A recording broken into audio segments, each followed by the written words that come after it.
بسم اللہ الرحمن الرحیم۔ لقد جاءکم رسول من انفسکم۔ صدق اللہ مولانا العظیم۔ یہ رات چونکہ شب میلاد ہے، اس لیے میں کچھ تذکرہ کرتا ہوں حضور علیہ الصلاۃ والسلام کے میلاد پاک کا، یعنی حضور علیہ الصلاۃ والسلام کی ولادت باسعادت کا۔ یہ بات ہے آج سے بلکہ عیسوی سن کے اعتبار سے آج سے 1415 برس پہلے کی، 1415 برس پہلے کی، اور ہجری سن کے اعتبار سے آج سے 1420 برس پہلے کی، جب حضور نبی اکرم صلی اللہ تعالیٰ علیہ وآلہ وسلم کی ولادت باسعادت ہوئی۔ یہ پیر کا دن تھا اور بہار کا مہینہ تھا، جب اللہ نے اس ماہ بہار کو بہار عطا کی۔ ربیع الاول کی 12 تاریخ تھی، ربیع الاول کی 12 تاریخ تھی، اور سن عیسوی کے اعتبار سے 22 اپریل 571 سن تھا۔ حضور علیہ الصلاۃ والسلام کی تاریخ و سن ولادت سن عیسوی کے اعتبار سے 22 اپریل، اور بعض تواریخ میں یوں بیان کیا گیا کہ 21 اپریل 571 عیسوی۔ اور جنہوں نے حضور علیہ الصلاۃ والسلام کی ولادت باسعادت کی تاریخ 12 ربیع الاول کی بجائے 9 ربیع الاول بیان کی، اس حساب سے 19 اپریل 571 عیسوی۔ لیکن جمہور اہل اسلام اور جمہور ائمہ و محدثین اور مورخین کے نزدیک اصح تاریخ 12 ربیع الاول ہے، جب حضور علیہ الصلاۃ والسلام کی ولادت باسعادت ہوئی۔ اور یہ دیسی اور ہندی مہینے جو ہمارے ہاں چلتے ہیں، ان ہندی مہینوں کے اعتبار سے یکم جیٹھ تھی۔ کیا تھی؟ یکم جیٹھ 628 بکرمی، 628 بکرمی اور یکم جیٹھ، یہ ہے سال اور دن حضور علیہ الصلاۃ والسلام کی ولادت باسعادت کا۔ پیر کا دن اس کی صورت یہ تھی کہ صبح کا اجالا آ رہا تھا، اور 11 ربیع الاول کی رات جا رہی تھی، بالکل اسی طرح جیسے اب 11 کا دن جا چکا اور 12 کی رات شروع ہو چکی، اب رات گزرتی جا رہی ہے اور 12 ربیع الاول کا دن قریب آتا جا رہا ہے۔ اس طرح رات اپنی اندھیریاں سمیٹ کر اور اپنی تاریکیاں اور ظلمتیں دامن میں سمیٹ کر جا رہی تھی، چونکہ اب ایسے کے آنے کا وقت تھا جس کے آ جانے کے بعد تاریکیوں کے رہنے کا کوئی جواز نہ تھا، اندھیروں کے باقی رہنے کا کوئی جواز نہ تھا۔ سو اللہ رب العزت نے حضور علیہ الصلاۃ والسلام کی ولادت کے لیے ایک ایسے وقت کا انتخاب کیا جب رات کی تاریکی جا رہی ہو اور صبح کا اجالا آ رہا ہو۔ تو جب 12 ربیع الاول کی صبح صادق اور 12 ربیع الاول کی فجر جب طلوع ہوئی اور فجر کا نور آسماں پر چمکا، اس کے معن بعد حضرت آمنہ رضی اللہ تعالی عنہا کی گود میں اللہ نے اس کائنات کا نور عطا کر دیا۔ اور جس وقت حضور علیہ الصلاۃ والسلام کی ولادت ہوئی، عین اس سے چند ہی لمحے قبل فجر طلوع ہوئی تھی، چند ہی لمحے قبل فجر طلوع ہوئی تھی۔ گویا صبح صادق اور فجر کا اجالا اس اجالے کو اپنے دامن میں لایا، اور اس دن مکہ معظمہ میں فجر ہمارے وقت کے مطابق ٹھیک 4:20 پر طلوع ہوئی تھی۔ ہمارے نظام الاوقات کے مطابق ٹھیک 4:20 پر طلوع ہوئی، اور یہ وہ 12 ربیع الاول کی رات ہے جس کی صبح طلوع ہوگی۔ خدا جانے اس رات کی اس صبحوں سے اللہ کو کتنا پیار ہوگا۔ اور وقت، لمحے، گھڑیاں تو سب اللہ کی تخلیق کردہ ہیں، لیکن خدا جانے اس صبحوں میں 4:20 کا جو وقت ہے اللہ کی بارگاہ میں کیسا ہوگا اور کیسا مقبول ہوگا۔ اس لیے ہم نے معمول یہ رکھا، نصف شب تک یعنی آدھی رات کے کچھ بعد تک یہاں حضور کا ذکر ہو، مرکزی محفل میلاد کے طور پر، اور تھوڑا وقت بعد میں آرام کو مل جائے، اور 3:30 بجے کے قریب پھر ایک چھوٹی سی محفل مختصر اور محدود سی گھر پر ہو، تاکہ وہ جو وقت حضور کی ولادت باسعادت کا ہے اس وقت ہم حضور کی بارگاہ میں درود و سلام کا ہدیہ پیش کر سکیں۔ قرآن مجید کی آیہ کریمہ کے چند الفاظ میں نے اس موضوع کے بیان کی نسبت سے تلاوت کی۔ اس میں اللہ رب العزت نے ارشاد فرمایا، لقد جاءکم رسول من انفسکم، لوگو بے شک تمہارے پاس اللہ کا یہ برگزیدہ رسول صلی اللہ علیہ وآلہ وسلم تشریف لے آیا تمہاری جانوں میں سے۔ تمہاری، یہ جو الفاظ ہیں لقد جاءکم رسول من انفسکم، تمہاری جانوں میں سے حضور آئے، بس یہیں حضور کے میلاد کا اشارہ ہے۔ من انفسکم، تمہاری جانوں میں سے آئے، یہ اشارہ ہے حضور کی ولادت کا، یعنی آسمان سے نہیں اترے تھے تو وہ آسمانی ہی، لیکن اس نے تم ہی میں سے اسے پیدا کیا۔ من انفسکم، تمہاری جانوں میں سے تشریف لائے۔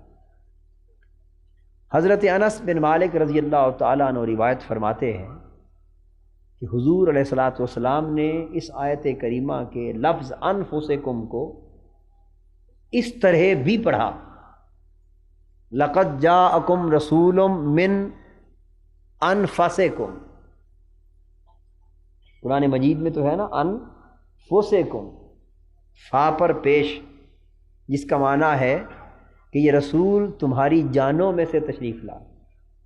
لیکن اس آیت کریمہ کا ایک مفہوم واضح فرمانے کے لیے حضور علیہ الصلاۃ والسلام نے اس کو یوں بھی پڑھا، لقد جاءکم رسول من انفسکم، من انفسکم، اور اس کا معنی ہے لوگو یہ رسول تمہارے پاس تشریف لائے تم میں سے بہترین اور نفیس تر لوگوں کے نسب میں سے، کائنات انسانیت کے جو بہترین لوگ ہیں اور جن کا نسب اور جن کا حسب بہترین تھے، نفیس تر تھے اور ہر میل کچیل سے پاک تھے، یہ رسول ان میں سے آیا۔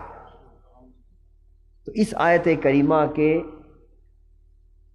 اس قرات نے حضور علیہ الصلاۃ والسلام کے حضرت عبداللہ سے لے کر حضرت آدم تک پورے نسب کے پاک ہونے کا ذکر کرتی، پورے نسب کے پاک ہونے کا ذکر کرتی، اور پھر اس آیت کو یوں پڑھ کر حضور علیہ الصلاۃ والسلام نے خود فرمایا، من انفسکم پڑھ کر فرمایا انا انفسکم نسبا و سحرا و حسبا، لوگو میں اپنے نسب یعنی آباء و اجداد کے اعتبار سے، اپنے رشتوں کے اعتبار سے اور اپنے حسب کے اعتبار سے اس پوری کائنات میں نفیس تر ہوں۔ سبحان اللہ، اس ساری کائنات میں نفیس تر ہوں، نسب کے اعتبار سے، سحر کے اعتبار سے، رشتے کے اعتبار سے اور حسب کے اعتبار سے۔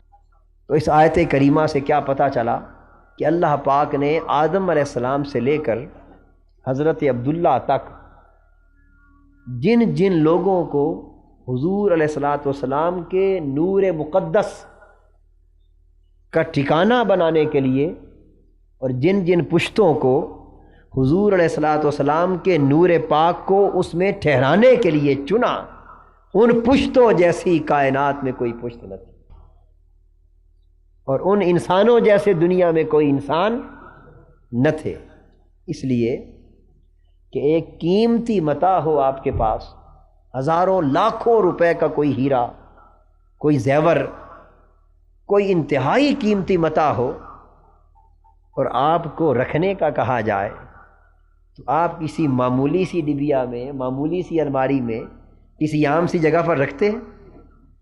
اس کے لیے بڑی اعلیٰ، بڑی قیمتی، بڑی مضبوط سیف کا انتخاب کرتے ہیں، بہت ہی محفوظ تر جگہ کا انتخاب کرتے ہیں۔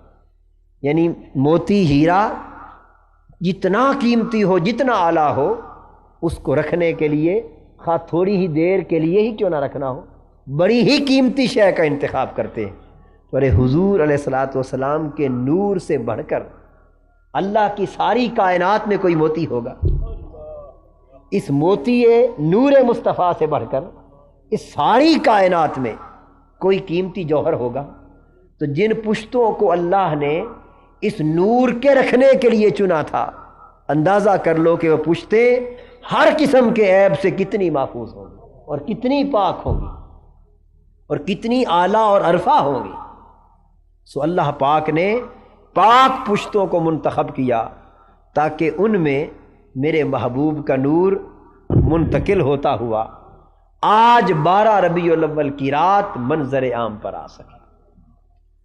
اللہ رب العزت نے فرمایا اسی لیے الذی یراک حین تقوم وتقلبک فی الساجدین، اے محبوب صلی اللہ علیہ وآلہ وسلم، تو سجدہ کرنے والی پشتوں میں سے منتقل ہوتا ہوا آیا ہے، سجدہ کرنے والی پشتوں میں سے منتقل ہوتا ہوا آیا ہے۔ اور صحیح بخاری میں حدیث ہے، حضور علیہ الصلاۃ والسلام نے فرمایا لم ازل انقل من اصلاب الطاہرین الی ارحام الطاہرات، کہ میں شروع سے آخر تک پاک پشتوں میں سے پاک رحموں میں منتقل ہوتا ہوا آیا، پاک پشتوں میں سے پاک رحموں میں منتقل ہوتا ہوا آیا ہوں۔ اللہ رب العزت نے جب اس کائنات میں سلسلہ بشریت کے آغاز کا فیصلہ فرمایا تو حضرت آدم علیہ السلام کو پیدا فرما کر ان کی جبین مقدس میں حضور کا نور منتقل کر دیا۔ حضور علیہ الصلاۃ والسلام کا نور منتقل کر دیا، اور پھر وہ اس پاکیزہ سلسلہ آبا میں منتقل ہوتا ہوتا حضرت عبد المطلب کی زمین میں آ پہنچا۔ حضور علیہ الصلاۃ والسلام کے دادا جان حضرت عبد المطلب کی پشت میں یہ مقدس نور پہنچا، اور جب حضرت عبد المطلب کی پشت میں یہ نور پاک آیا تو اس نور کی چمک حضرت عبد المطلب کی پیشانی سے اجاگر ہونے لگی۔ میں آج کتابوں کے، کتب سیر کے، کتب حدیث کے نام، حوالے، عبارات، ان چیزوں کو نہیں بیان کروں گا، فقط نخبہ، خلاصہ اس بیان کا جو ہزارہا کتب سیر اور کتب حدیث میں درج ہے، اس کا خلاصہ اور نچوڑ عرض کرنا چاہتا ہوں۔ جب حضرت عبد المطلب تک یہ نور پہنچا تو اللہ پاک نے اس نور کی چمک آپ کی پیشانی میں ظاہر کر دی، اور حضرت عبد المطلب کی پیشانی میں کئی ایسے موقع آتے کہ حضور علیہ الصلوۃ والسلام کا نور جلوہ گر ہوتا، اور چونکہ ان کے جسم اطہر اور ان کے پشت مبارک کو اللہ نے اس نور کا ٹھکانہ بنا دیا تھا، اس لیے کتب سیر میں آتا ہے کہ حضرت عبد المطلب کے جسم سے حضور علیہ الصلوۃ والسلام کے اس نور کی برکت سے کستوری کی خوشبو آتی تھی۔ حضرت عبد المطلب کے جسم سے ہمیشہ کستوری کی خوشبو آتی تھی اس نور کی برکت سے۔ ارے جن کی پشت میں یہ نور رہا ان کے جسم کی خوشبو کا عالم یہ ہو گیا، تو پھر حضور علیہ الصلوۃ والسلام کے اپنے جسد عطر کی خوشبوؤں کا عالم کیا ہوگا۔ اس لیے احادیث میں آتا ہے کہ حضور کے پسینہ مبارک سے وہ خوشبو آتی کہ دنیا نے آج تک اس جیسی خوشبو نہ کبھی دیکھی نہ کبھی سنی، اور جن گلیوں سے جن راستوں سے حضور گزر جاتے ان راستوں کی ہوائیں اور فضائیں بھی معطر ہو جاتی، اور اگر کوئی شخص حضور علیہ الصلوۃ والسلام کی تلاش میں نکلتا اور اسے پتہ نہ ہوتا کہ حضور علیہ الصلوۃ والسلام کدھر کو گئے ہیں، وہ بغیر پوچھے ان گلیوں کی خوشبوؤں سے حضور کی راہ تلاش کر لے۔ صلی اللہ علیہ وسلم۔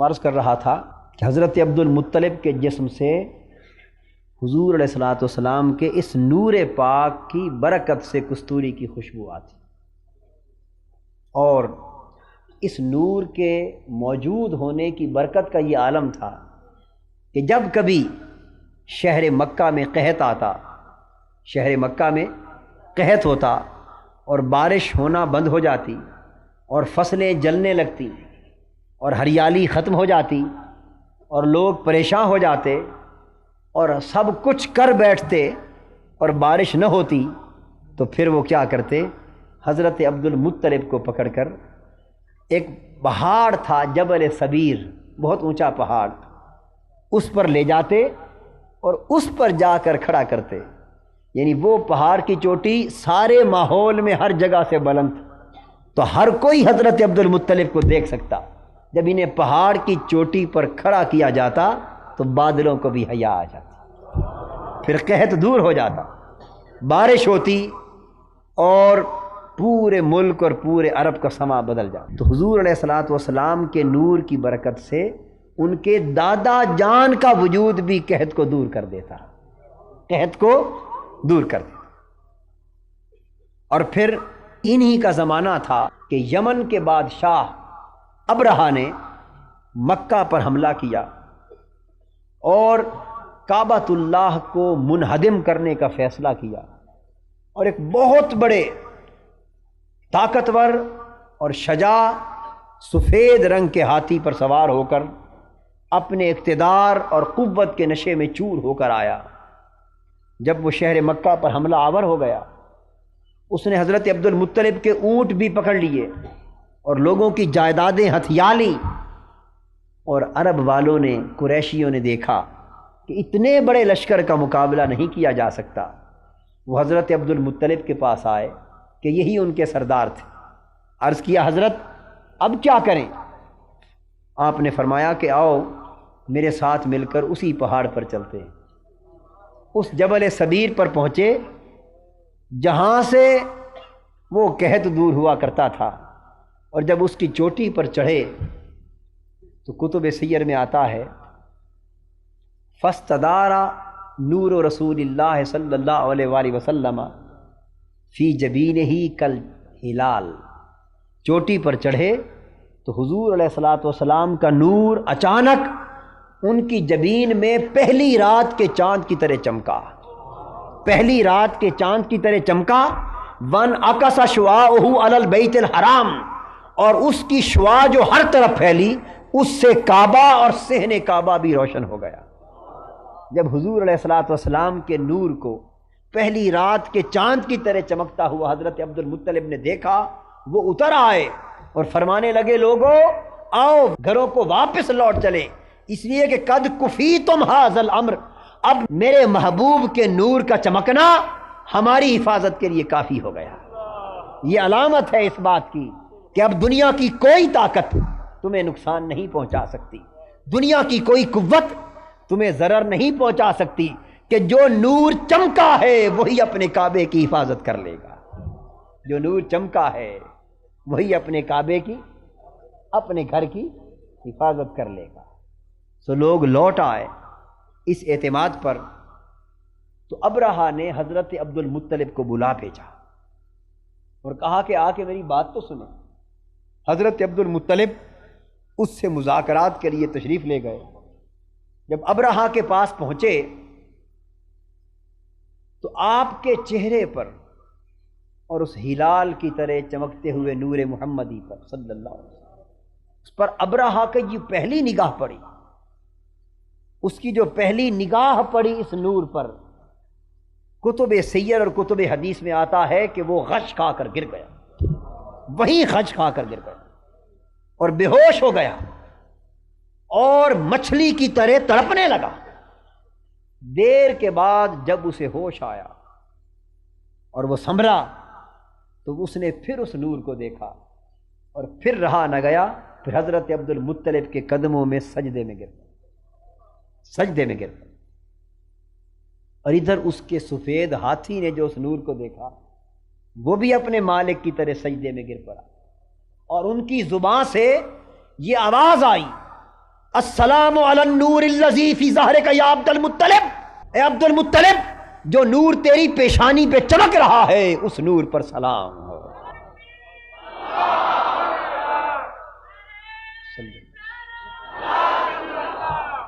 جو نور تیری پیشانی میں چمک رہا ہے اس نور کو سلام، اس نور کو سلام۔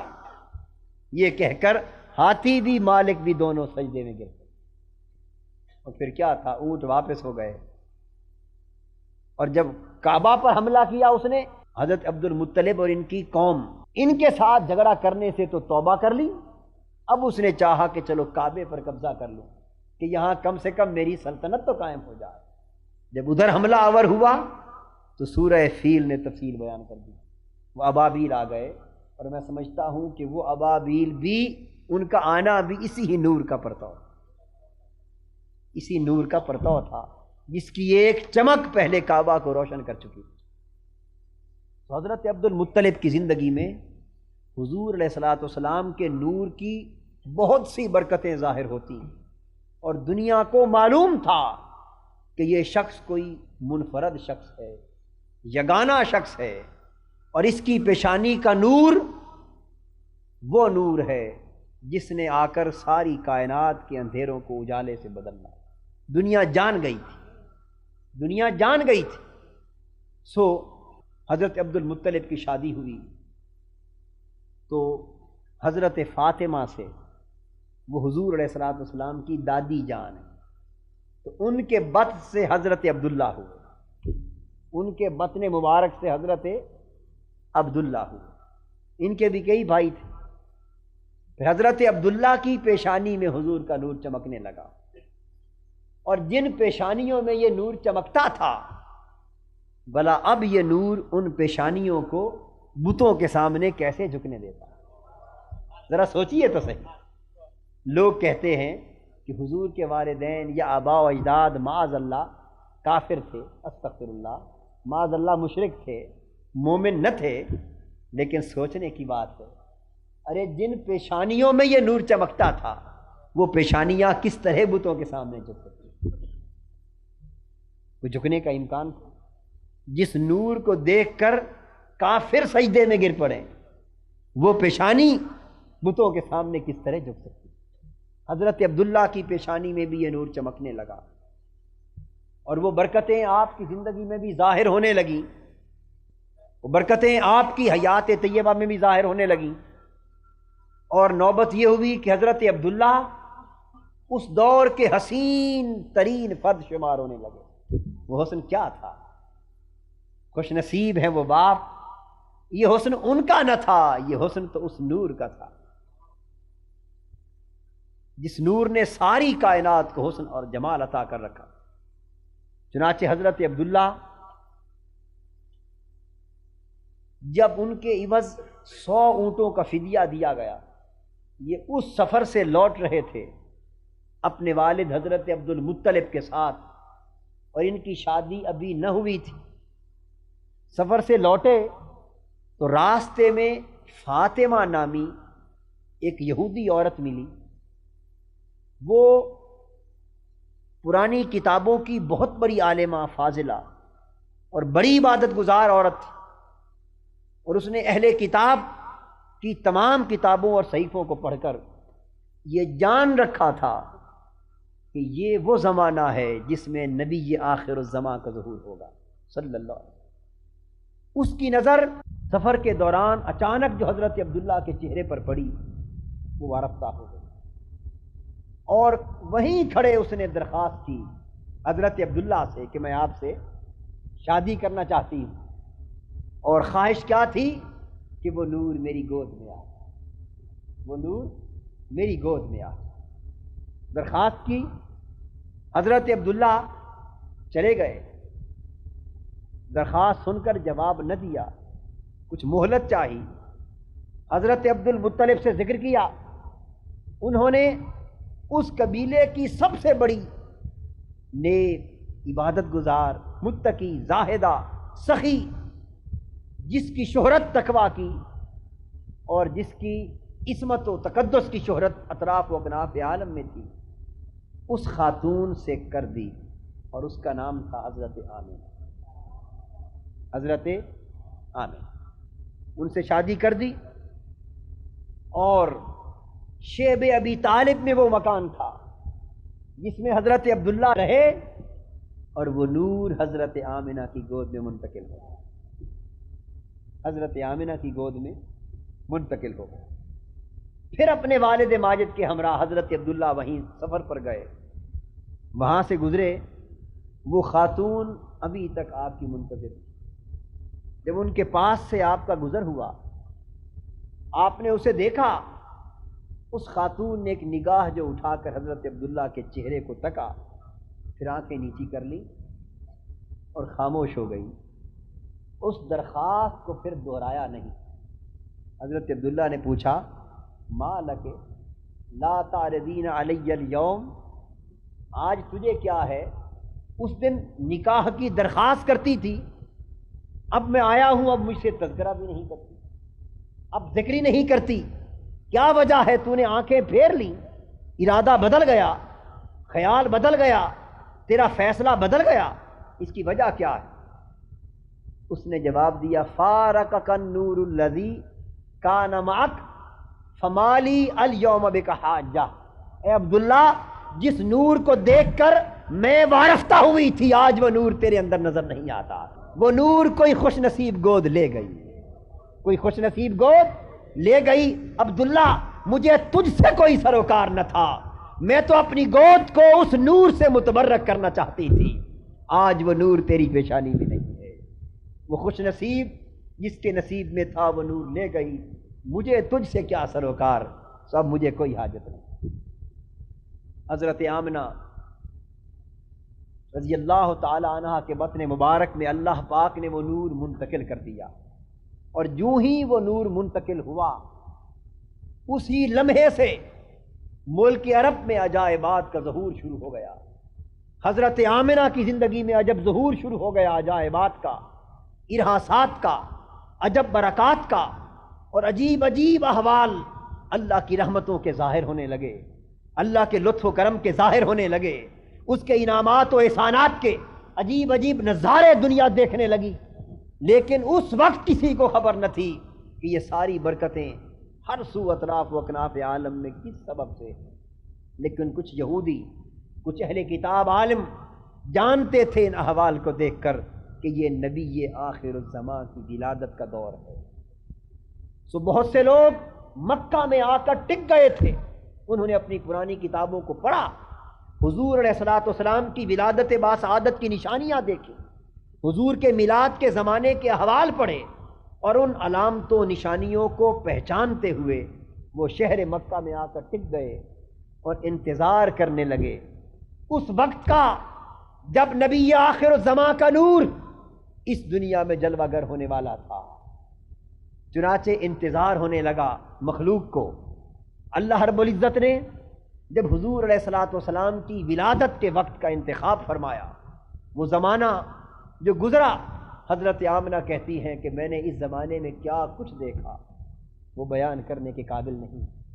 اوروں کی خدمت کے لیے تو دائیاں آتی ہیں، خواتین آتی ہیں، لیکن جب یہ نور پاک حضرت آمنہ کے بطن مبارک میں تھا تو ان کی خدمت کے لیے کبھی حضرت مریم آتی تھی، کبھی حضرت آسیہ آتی تھی، پیغمبروں کی بیویاں آتی، پیغمبروں کی بیٹیاں آتی، مقدس خواتین آ کر حضرت آمنہ کی نوکری کرتی تھی، حضرت آمنہ کے گھر سیوا کرتی تھی، خدمت کرتی تھی، اور اپنی زندگی کو حضور کے اس نور کی خدمت کے ذریعے متبرک کرتی تھی۔ اس طرح وقت گزرتا گیا، وہ رات آئی جس رات حضور علیہ الصلوۃ والسلام کے نور پاک کو ایک بشریت کے پیکر کی صورت میں، جسد اطہر کی صورت میں اس دنیا میں ظہور کرنا تھا، جلوہ کرنا تھا۔ سو 12 ربیع الاول کی یہ رات آئی۔ حضرت عبداللہ انتقال کر چکے ہیں، حضرت عبداللہ انتقال کر چکے ہیں، حضرت آمنہ رضی اللہ تعالی عنہا تنہا ہیں، لیکن حضور کے دادا حضرت عبد المطلب موجود ہیں۔ یہ رات حضور علیہ الصلوۃ والسلام کی ولادت کی آئی۔ مختلف خوش قسمت بیویاں اس وقت حضرت آمنہ کی خدمت کے لیے آ گئیں۔ فرشتوں نے اس گھر کو اپنے گھیرے میں لے لیا، اس گھر کو اپنے گھیرے میں لے لیا۔ خوش قسمت بیویاں اس لمحے میلاد کے انتظار میں، اس لمحے ولادت باسعادت کے انتظار میں خدمت کرنے لگیں۔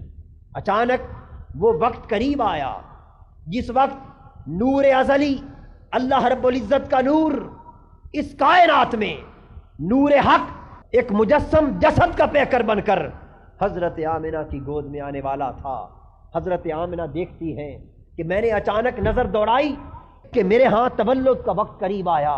میں نے جو نگاہ اٹھائی، میں نے دیکھا کہ میرا گھر ہر طرف نور سے معمور ہو گیا ہے۔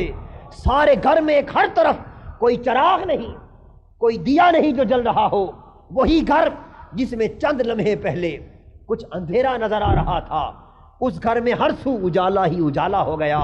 حضرت عبد المطلب اسی وقت کعبہ کا طواف کر رہے ہیں، اچانک دیکھتے ہیں کہ صحن کعبہ منور ہو گیا، کعبے میں روشنی ہو گئی، اور کعبے کے اندر پڑے ہوئے بت اونھے گر گئے، اور نور کی شعاع نے کعبے کو لپیٹ میں لے لیا۔ وہ سمجھ گئے کہ یہ لمحہ کوئی غیر معمولی لمحہ ہے، یہ کائنات کا وہ لمحہ اب وجود پذیر ہونے والا ہے جس لمحے کی برکت سے کائنات کے سب لمحوں کو وجود ملا۔ وہ دوڑے دوڑے اپنے گھر آئے، معلوم تھا کہ میری بیٹی آمنہ کے گھر اولاد ہونے والی ہے۔ انہوں نے صحن کعبہ کے اس سما کو دیکھا، وہ دوڑے دوڑے آئے، پوچھا بیٹی آمنہ میں نے ایک عجیب سا منظر دیکھا ہے، تو کیا دیکھتی ہے؟ وہ بولی تھی ابا جان میں نے اپنی آنکھوں سے دیکھا ہے اسی نور کو جس نور نے صحن کعبہ کو روشن کیا۔ رأیت نورا ورأیت مشارق الارض ومغاربہا، میں نے اس نور کو چمکتا ہوا دیکھا، زمین کی مشرق کی سمتیں بھی دیکھ لی ہیں، مغرب کی سمتیں بھی دیکھ لی ہیں۔ ورأیت ثلاثۃ اعلام مضروبات، میں نے دیکھا ہے ابا جان اچانک 3 جھنڈے آسمان سے اترے ہیں اور 3 جھنڈے زمین پر لہرا دیے گئے ہیں، علماً بالمشرق وعلماً بالمغرب وعلماً بظہر الکعبہ، کہ ایک علم دیکھیے مشرق کی سمت لہرانے لگا، ایک جھنڈا مغرب کی سمت لہرانے لگا، اور ابا جان دیکھیے تو صحیح ایک جھنڈا کعبے کی چھت پر لہرا رہا ہے۔ کس نے کعبے کی چھت پر جھنڈے کو گاڑ دیا؟ کس نے مشرق میں جھنڈے کو گاڑ دیا؟ کس نے مغرب کو جھنڈے کو گاڑ دیا؟ سمجھنے والے سمجھ رہے تھے کہ اب کوئی ایسا آنے والا ہے جس کی بادشاہتیں مشرق سے لے کر مغرب تک ہر سمت ہوگی، جس کی سلطنت و حکومت شرق سے غرب تک کائنات میں ہر سمت ہوگی۔ اور حضرت آمنہ کہتی ہے، اور اسی گھر میں حضرت عثمان بن ابی العاص کی والدہ حضرت فاطمہ، ان کا نام بھی فاطمہ، لگتا ہے کہ حضور کی زندگی کو اس نام سے بھی بہت پیار ہے، اس فاطمہ نام سے بھی بہت پیار ہے۔ حضرت عثمان بن ابی العواص کی والدہ حضرت فاطمہ وہ بھی خدمت کو آئی ہوئی، وہ بول اٹھی، عرض کیا حضرت آمنہ کو کہ آپ نے تو ہر سو جھنڈے دیکھے ہیں لہرا رہے، یہ اللہ پاک اپنے محبوب کا میلاد منا رہا ہے، آپ چراغاں کرتے ہیں کہ نہیں؟ اللہ نے بھی چراغاں اور ایسے چراغ جلائے کہ آپ کے چراغ سے تو ایک مجلس سجتی ہے، اس کے چراغوں سے مشرق و مغرب سب روشن ہو گئے، اور آپ جھنڈیاں لگاتے ہیں، اللہ پاک نے مشرق سے مغرب تک جھنڈے گاڑ دیے، یہ حضور کے لمحے میلاد کو منایا جا رہا ہے۔ حضرت فاطمہ وہ فرماتی ہیں کہ میں نے جو نگاہ اٹھائی، جب حضور علیہ الصلوۃ والسلام کے تولد کا وقت آیا، اچانک ستارے آسمان کی منظروں کو چھوڑ کر نیچے اتر آئے، اور حضرت عبداللہ کے گھر پر اس طرح سایہ فکن ہو گئے کہ مجھے خطرہ ہوا کہ کہیں ستارے نیچے نہ گر پڑے، ستارے جھک گئے، نور پھیل گیا، اور نور اس طرح پھیلا کہ شام اور دمشق کے محلات اس نور سے روشن ہو گئے، اور وہاں کے کوچوں بازار روشن ہو گئے، اور جب ہر سو نور پھیل گیا، جھنڈے لہرانے لگے، ستارے سایہ فکن ہو گئے، خوشبوئیں مہک گئی، اندھیرے چھٹ گئے، اور عجیب سما ہو گیا، تو اچانک حضرت آمنہ کی گود میں اللہ رب العزت کا لاڈلا محبوب آیا، اور اترتے ہی دیکھا کہ وہ گود سے نکلے اور زمین پر سجدہ ریز ہو گئے، اور اپنی انگلی کو اٹھا کر اللہ کی وحدانیت کی شہادت دینے لگے، اور اپنے ہتھیلیوں کے بل حضور سجدے پہ گرے، پھر سجدے سے اٹھے اور اٹھتے ہی آسمان کو دیکھا، اور ہتھیلیوں کے بل اٹھ کر آسمان کو دیکھا، اور ہاتف غیب سے ایک ندا آئی کہ اس لاڈلے محمد کو کائنات پست و بالا کی ہر سمت دکھا دو، تاکہ پتہ چل جائے کہ اے رب کے محبوب، اس دنیا میں تو آیا ہے، اس کائنات کی پستیوں سے لے کر بلندیوں تک ہر سو تیرے ڈنکے ہوں۔ سو حضور علیہ الصلوۃ والسلام کی ولادت جو ہوئی، اس وقت بھی مکہ میں قحط تھا، اس وقت بھی مکہ میں قحط، مدتوں سے بارش نہ ہوئی تھی، اور فصلیں جل گئی تھی، اور پھل درختوں پر ختم ہو گئے تھے، لوگ پریشان تھے، ہر طرف خشکی ہی خشکی تھی، بس حضور علیہ الصلوۃ والسلام کی ولادت کی دیر تھی کہ ہر درخت ہرا بھرا ہو گیا۔ احادیث اور سیر میں آتا ہے وَخْضَرَّتِ الْأَشْجَارُ، درخت سر سبز ہو گئے، وَحَمَلَتِ الْأَشْجَارُ، درختوں کا پر پھل لد گئے، درخت پھلوں سے لد گئے، ہر طرف ہریالی آ گئی، اور ہر طرف سے اللہ کی نعمتیں سیلاب بن کر امنڈ آئیں، اللہ کی نعمتوں کی بارشیں ہونے لگیں، اور وہ جو قحط کا سال تھا، وہ ایک ہی رات نے اس سال کے مقدر کو بدل دیا۔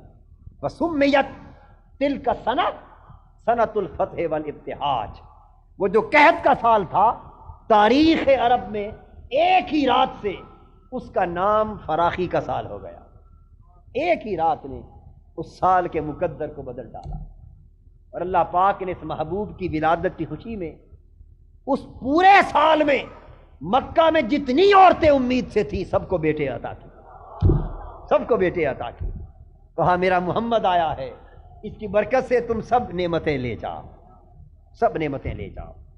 سو عرش والے بھی حضور کی ولادت پر خوش و شادمان، فرش والے بھی حضور کی ولادت پر خوش و شادمان۔ حضور علیہ الصلوۃ والسلام کی جب یہ ولادت ہوئی تو یہ نام رکھنا چاہتے تھے حضرت عبد المطلب، اس کا نام کیا رکھیں؟ اللہ پاک نے مطلع کیا عبد المطلب اس کا کچھ بھی تمہارے رکھنے کا نہیں، سب کچھ اوپر سے رکھا جا چکا ہے، یہ محمد ہے صلی اللہ علیہ وسلم، اور آسمانوں میں یہ احمد ہے صلی اللہ علیہ وسلم۔ انہوں نے چاہا کہ ناف کاٹیں، اللہ پاک نے مطلع کیا نہیں، اس کی ناف بھی کٹ کے آئی ہے۔ انہوں نے چاہا بعد میں ختنے کریں، فرمایا نہیں یہ تو مختون آیا، یعنی ہر شے جو جسم کی پاکیزگی کے لیے مطلوب ہے یہ تو پاکیزگیاں بانٹنے آیا ہے، تم کیا دو گے؟ یہ پاک ہے، پاک عالم سے آیا ہے، پاک ہو کر آیا ہے اور پاک کرنے کے لیے آیا ہے۔ حاضرین محترم، یہ حضور علیہ الصلوۃ والسلام کی شب میلاد، تو اللہ پاک نے حضور کے اس میلاد کی رات ہر ایک کو کسی نہ کسی سبیل سے آگاہ کر دیا کہ وہ آ گیا ہے جس کا انتظار، اور سیر حدیث کی کتب میں آتا ہے حضرت حسان بن ثابت رضی اللہ تعالیٰ عنہ فرماتے ہیں، کون فرماتے ہیں؟ حضرت حسان بن ثابت کہ 12 ربیع الاول کی جب صبح طلوع ہو گئی اور دن چڑھ گیا، اب کسی کو خبر تھی کہ رات کے دامن میں کیا ہو چکا اور کسی کو خبر نہ تھی۔ حسان بن ثابت رضی اللہ تعالیٰ عنہ فرماتے ہیں کہ اس وقت میری عمر 7-8 سال، جب حضور علیہ الصلوۃ والسلام کی ولادت ہوئی ان کی عمر کیا تھی؟ 7-8 سال تھی۔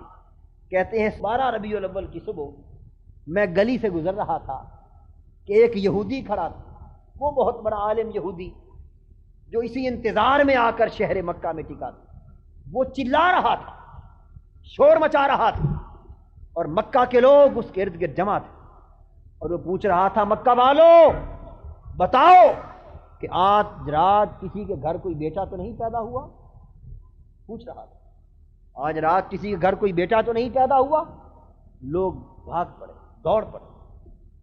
فرماتے ہیں کہ میں یہ منظر دیکھنے لگا، تھوڑی ہی دیر میں اطلاع آ گئی کہ ہاں حضرت عبداللہ کے گھر حضرت آمنہ کی گود میں بیٹا ہوا، محمد ہو گئے صلی اللہ علیہ وسلم۔ جب اس نے یہ بات سنی وہ یہودی سر پٹ دوڑا اور کہا کہ خدا کے لیے مجھے اس گھر لے چلو اور مجھے دیکھنے دو اس مولود کو، اس نو مولود کو۔ حضرت آمنہ کے گھر آیا اور اس نے آ کر درخواست کی کہ مجھے آج رات پیدا ہونے والا بیٹا تو دکھا۔ حضرت آمنہ نے پیش کر دکھا دیا حضور علیہ الصلوۃ والسلام کو۔ اس نے ہاتھ میں لیتے ہی جو قمیض حضور علیہ الصلوۃ والسلام کو پہنایا گیا تھا وہ اٹھایا اور پشت کو پیچھے سے دیکھنے لگا۔ حضرت آمنہ اور سب متحیر ہوئی کہ یہ پشت کو کیا دیکھتا ہے۔ اس نے کہا کہ ہم نے اپنی کتابوں میں پڑھا ہے کہ جو نبی آخر الزمان پیدا ہوگا پیدائش کے وقت سے اس کی پشت کے پیچھے مہر نبوت ہوگی، مجھے دیکھ لینے دو۔ اس نے جو پشت پر نظر دوڑائی اس کی نظر میرے آقا کی مہر نبوت پر پڑی، غش کھا کر وہیں بے ہوش ہو کر گر پڑا اور ہوش میں دیر کے بعد آیا اور چلا کر کہنے لگا ذہبت النبوۃ من بنی اسرائیل، ذہبت النبوۃ من بنی اسرائیل، اے بنی اسرائیل آج نبوت تمہارے اندر سے نکل گئی اور بنی اسماعیل نبوت لے گئی، بنی اسماعیل نبوت لے گئے۔ بس حضور کی مہر نبوت کو دیکھ کر اس نے جان لیا کہ نبی آ گیا، نبی آخر الزمان آ گیا، نبی آخر الزمان آ گیا۔ بس حضور علیہ الصلوۃ والسلام کو پھر حضرت حلیمہ سعدیہ لے گئی اور 4 سال تک انہوں نے پالا، اور 4 سال اور اس سے بھی بعد حضور علیہ الصلوۃ والسلام کو بس آخری بات عرض کرتا ہوں۔ نعت میں ایک مضمون آپ نے بڑا سنا ہے، میں بھی اسی مضمون پر بات ختم کرتا ہوں۔ 4 سال 6 سال 8 سال تک میرے آقا کو بکریوں سے بڑی محبت رہی اور حضور بکریاں چراتے رہے، مکہ کی وادیوں میں بھی اور باہر حضرت حلیمہ سعدیہ کے ہاں بھی بکریاں چراتے رہے، واپس آئے پھر بھی بکریاں چراتے رہے، اور آقا کو ان بکریوں سے اتنی محبت ہو گئی، اتنی محبت ہو گئی کہ اللہ کو بھی ان سے محبت ہو، اللہ کو بھی ان بکریوں سے۔ اب آپ کہیں گے بھئی بکریوں سے اللہ کی محبت کا کیا معنی؟ یہ ایک خاص معنی میں عرض کر رہا ہوں، وہ یوں کہ اللہ نے چاہا کہ میرے محبوب تجھے بکریوں سے ایسی نسبت اور بکریوں کو تجھ سے ایسی نسبت ہو گئی ہے، سو آج 1400 سال گزر گئے، جس گلی میں میرے آقا کا گھر تھا سب زمانے سب حالات بدل گئے، ہر کوئی منتقل ہو گیا، لیکن آج مکہ شہر اس گلی میں جائیں حضور کے گھر کی گلی میں آج بھی بکریاں رہتی ہیں، آج بھی بکریاں رہتی ہیں۔ حضور کا گھر جس گلی میں ہے، حضرت عبداللہ کا گھر جس گلی میں ہے، وہ مولد رسول اللہ صلی اللہ علیہ وسلم، حضور کا مولد، آپ کے گھر والی گلی، اس کے 2 رخ ہیں، ایک کھلا بازار ہے مین روڈ، ایک اندر گلی ہے جو اصل، وہ گھر کو 2 رستے لگتے ہیں، گلی کا رستہ ایک بازار کا، آپ اس گلیاں میں چلے جائیں۔ ہم جب سب گئے ان گلیوں میں داخل ہوئے اور چند قدم آگے حضور کے گھر مبارک کی گلی میں گئے ہی تھے کہ ہماری نظر بکریوں پر پڑی۔ ان بکریوں کو کچھ ایسی نسبت حضور کی بارگاہ سے ہو گئی کہ 14 صدیاں بیت گئیں، اللہ نے بکریوں کو اس گلی سے نکالا ہی نہیں، آج بھی بکریاں اسی گلی میں رہتی، بکریاں اسی گلی میں رہتی۔ اور پھر حضور علیہ الصلوۃ والسلام اسی زمانے میں بکریوں کو چرایا کرتے، بچپن کی بات ایک واقعہ عرض کر کے اجازت چاہتا ہوں، بکریوں کو چرایا کرتے۔ ایک شخص ہندوستان کا رہنے والا جو اس وقت مسلمان نہ تھا، اور اس کا نام تھا رتن ہندی۔ کیا نام تھا؟ رتن ہندی۔ اس وقت وہ جوان تھا، وہ شام کی طرف کسی اپنے تجارت کی غرض سے سفر کے لیے گزرا، اور مکہ شہر کے گرد و نواح سے جو گزر ہوا، اب وہ رتن ہندی وہ بیان کرتے ہیں کہ میں جو ایک وادی سے گزرا، بڑی موسلا دھار بارش ہوئی، اتنی بارش ہوئی کہ ندیاں نالے بھر بھر کے بہنے لگے۔ ایک نالا تھا، وہ پانی سے بھر کے بہنے لگا۔ وہاں میں نے دیکھا ایک معصوم سا 4-5 سال کا بچہ، ایک معصوم لاڈلا پیارا سا بچہ، ایک حسن کا پیکر، ایک جمال کا پیکر، یوں لگتا تھا جیسے چاند زمین پر اتر آیا۔ وہ بکریوں کو چرا رہا تھا۔ بکریاں چھلانگ لگا کر نالے سے پار چلی گئیں۔ اللہ اکبر! وہ معصوم سا بچہ اب پانی سے بھرے ہوئے بہتے ہوئے نالے کو دیکھ کر نالے کے دوسرے کنارے خاموش کھڑا تک رہا کہ نالے سے کیسے گزروں۔ کہتے ہیں مجھے دیکھ کر اتنا حسین، اتنا جمیل، اتنا پیارا لاڈلا بچہ میرے دل میں کھپ گیا۔ مجھے دیکھ کر اس پر اتنا پیار آیا کہ میں نے چاہا کہ اس سے اشارہ کر کے پوچھوں کہ کیا یہ نالے کے دوسرے پار جانا چاہتا ہے۔ میں نے اشارے میں پوچھا، اس کی زبان تو میں نہیں سمجھتا تھا، میں نے پوچھا، اس نے اشارے سے کہا کہ ہاں میں نالے کے پار جانا چاہتا ہوں۔ میں نے اس معصوم سے بچے کو اٹھا کر اس نالے کے پار بکریوں کے پاس چھوڑ دیا، اور جب چھوڑا تو مجھے اتنی سمجھ آئی کہ اس نے بچپن میں، اتنے بچپن اور معصومیت کے زمانے میں میرے اس عمل پر میرا شکریہ ادا کیا۔ کتنا صاحب سیرت تھا وہ بچہ۔ شکریہ ادا کر کے فرماتے ہیں کہ مجھے اتنی سمجھ آئی کہ اس نے کہا کہ تو نے مجھے یہ خدمت کی ہے، اللہ تیری عمر دراز کرے، اللہ تیری عمر دراز کرے، اللہ تیری عمر دراز کرے۔ وہ رتن ہندی کہتے ہیں کہ میں ساتھ ساتھ چلتا گیا، 7 مرتبہ اس بچے نے اپنے منہ سے میری درازی عمر کی دعا، 7 مرتبہ درازی عمر کی دعا کی۔ وقت گزر گیا، 50 سال کے قریب زمانہ گزر گیا۔ کہتے ہیں ایک روز میں ہندوستان میں بیٹھا تھا، اچانک 14ویں رات کا چاند چمک رہا تھا۔ میں نے دیکھا کہ یکایک 14ویں رات کا چاند چر گیا، اس کے 2 ٹکڑے ہو گئے، زمین پر آن گرے، اندھیرا ہو گیا، پھر یکایک دونوں ٹکڑے اٹھے اور چاند مل گیا۔ ہم پوچھتے رہے کہ یہ ماجرا کیا ہے، کوئی بتا نہ سکا۔ کافی عرصے کے بعد عرب قافلہ وہاں سے گزرا، ہم نے ان سے پوچھا، انہوں نے کہا مکہ میں محمد نامی صلی اللہ علیہ وسلم ایک قریشی جوان نے نبوت کا دعویٰ کیا تھا، ہم لوگوں نے اس سے نبوت کے ثبوت مانگے، جو ثبوت مانگتے وہ دے دیتا، جو ثبوت مانگتے وہ دے دیتا، جو دلیل طلب کرتے وہ دے دیتا۔ ہم تنگ آ گئے اور سوچا کہ ایسا ثبوت طلب کریں کہ یہ عاجز آ جائے، تو ہم نے اس سے دلیل طلب کی کہ اگر تم سچے نبی ہو تو چاند کو 2 ٹکڑے کر دو۔ لیکن ہم تو اپنا سمو لے کے رہ گئے کہ اس قریشی جوان نے انگلی کا اشارہ کیا، 14ویں رات کا چاند کا سینہ چر گیا۔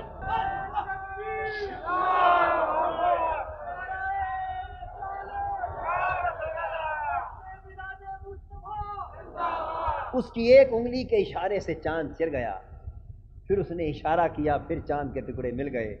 بس یہ اس نبی کے کرشمے ہیں۔ وہ رتن ہندی کہتے ہیں میرے دل میں شوق ہوا کہ میں بھی زندہ ہوں، جا کر اس کو دیکھوں تو صحیح۔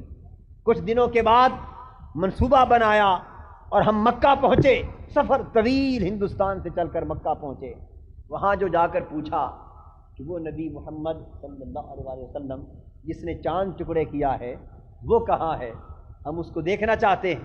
لوگوں نے کہا کہ وہ تو مدینہ ہجرت کر گئے، مدینہ ہجرت کر گئے۔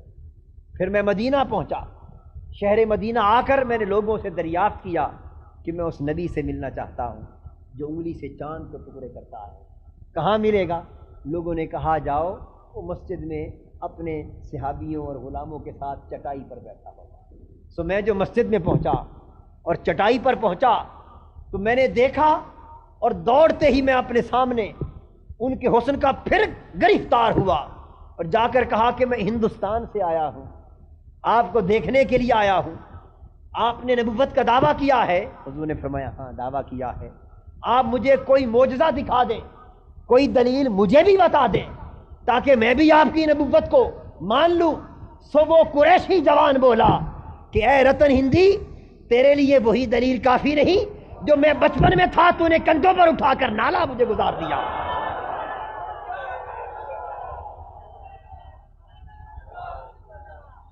کیا وہ دلیل کافی نہیں؟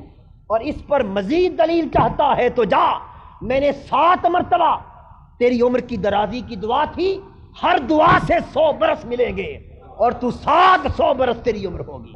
تو وہ بابا رتن ہندی جو حضور کے زمانے میں جوان تھے، 700 برس کی عمر میں جا کر وفات پائی، 700 برس کی عمر میں جا کر وفات پائی، اور بٹھنڈے میں وہ انتقال ہوا، بٹھنڈا میں انتقال ہوا۔ حاضرین، یہ رات حضور علیہ الصلوۃ والسلام کی شب میلاد تھی۔ وما علینا الا البلاغ۔